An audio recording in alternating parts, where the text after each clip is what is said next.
nimewaita hapa kuzungumza na nyie na kupitia kwenu kuzungumza na Watanzania. Ndugu wananchi wenzetu wa Tanzania, huu ni msimamo wa chama chenu, Chama cha Demokrasia na Maendeleo Chadema, kuhusu kilichoitwa uchaguzi wa tarehe 29 Oktoba mwaka 2025.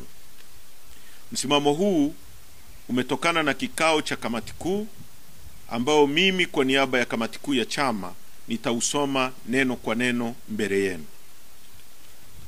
Msimamo wa Chadema kuhusu uchaguzi batili wa tarehe 29 Oktoba mwaka 2025 na kilichojiri baada ya hapo. Namba 1. Uchaguzi wa tarehe 29 Oktoba 2025 ni batili na matokeo yake yote lazima yafutwe.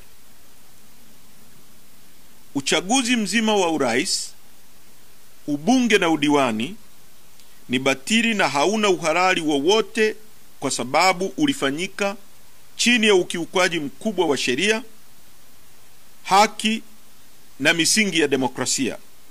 Chadema inasisitiza kufutwa mara moja kwa matokeo yote ya uchaguzi na kuvunjwa kwa kinachoitwa Tume Huru ya Uchaguzi INEC, kwa sababu tume hiyo haina uhuru kuanzia uteuzi wa wajumbe wa tume, muundo wa tume na majukumu yake. Chombo hicho hakina tena uhalali wowote na hakiaminiki na Watanzania kusimamia uchaguzi huru na wa haki. 6. Kuzimwa kwa mitandao ya kijamii na internet nchi nzima. 7. Kuwekwa amri batili ya kutotoka nje, yani curfew, nchini kote baada ya saa 12 za jioni. 8. Kupigwa risasi na kuuawa kwa Watanzania wakati wa uchaguzi. 9. Viongozi na wanachama wa Chadema kukamatwa na kufunguliwa kesi za uongo za jinai kutokana na msukumo wa kisiasa.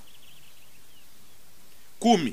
Wananchi kunyimwa miili ya wapendo wao na kushindwa kuwafanyia maziko yanayostahili. 11. Kuhakikisha kukosekana kwa uwazi wa waangalizi wa kimataifa, EU, UN na vyombo vya habari vya kimataifa kama vile CNN, BBC, DW na Al Jazeera.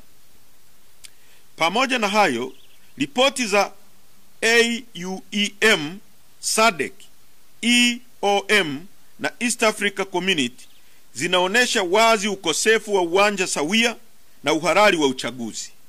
Mambo yote haya yaliainishwa hapo juu yanaimarisha msimamo wa Chadema kuendelea kudai mabadiliko makubwa ya kikatiba, kisheria na kitaasisi ili hatimaye Tanzania iweze kuendesha shughuli zilizo huru, chaguzi zilizo huru, za haki na zinazoaminika mbele ya macho ya Watanzania na jumuiya za kimataifa kwa ujumla.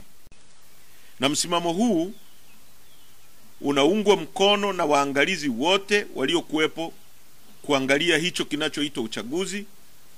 Umoja wa Afrika, Jumuiya ya Umoja wa Afrika imesema kwamba uchaguzi haukuwa huru, haki wala credible. SADC imesema hivyo hivyo, Umoja wa Ulaya na Marekani. Namba 2.